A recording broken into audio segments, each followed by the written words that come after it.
Mabinti kadhaa wa kijiji kimoja walienda mlimani kwenda kusenya kuni.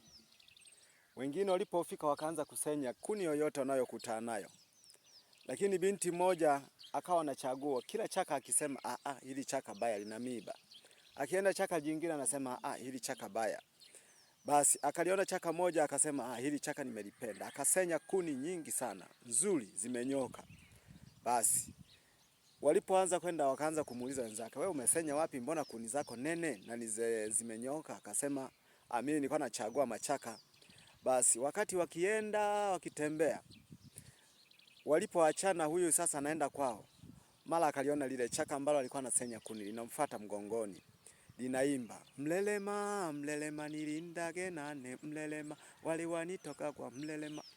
Huyu binti akashangaa, akajiuliza kwa nini hili chaka linanifuata na linaongea? Akaogopa kabisa, akaanza kukimbia. Akikimbia na lenyewe linamkimbilia, akitembea kawaida na lenyewe linatembea kawaida, linakuja taratibu.